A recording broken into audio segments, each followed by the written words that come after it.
ହେଲା କେଉଁ ଜିନିଷ ପାଣିରେ ଭାସେ ବା ବୁଡ଼ିଯାଏ। ଆମ ପାଖରେ ଅଛି କଣ? ଦିଟା ଗ୍ଲାସ, ତା ଭିତରେ ଅନ୍ଧାରି ପାଣି ଅଛି, ପତ୍ର ଅଛି, ଅଛି ଗୋଡ଼ି, କାଠି, କଏନ ଅଛି।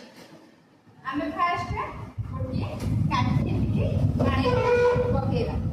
କାଠି କଣ ହେଲା? ବୁଡ଼ିଲା ନା ଭାସିଲା? ଭାସିଲା। କଣ ପାଇଁ ଭାସିଲା? ତାର ହାଲୁକା ଆସେ, ସେ ଓଜନ ନାହିଁ। ଗୋଟେ ଗ୍ଲାସ ପକେଇବା, ଆଉ ଗୋଟେ ଗ୍ଲାସ ପକେଇବା ଗୋଡ଼ି। ଗୋଡ଼ିଟା କଣ ହେଲା? ଭାସିଲା ନା ବୁଡ଼ିଲା? କଣ ହେଲା? ତା ଓଜନ ଅଧିକ ହେଲା। ସେଭଳି ଗୋଟେ ପତ୍ର ପକେଇବା।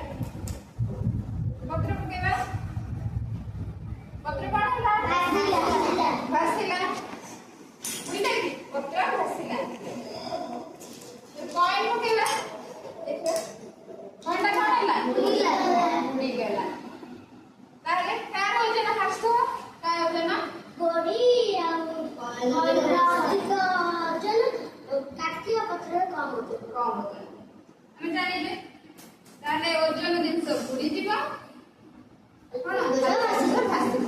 ସେବେଳେ ତମେ ଗୋଟେ କୁହ, କୋଉ ଜିନିଷ ପାଣିରେ ପକେଇଲେ ଭାସିବ? ପତ୍ର। ପତ୍ର। ପତ୍ର ତମେ ଗୋଟେ ଓଜନ ଜିନିଷ କୁହ।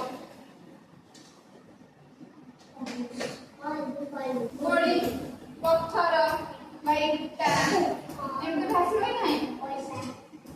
ଯାହାର ଓଜନ ସେ କଣ ବୁଡ଼ିଯିବ।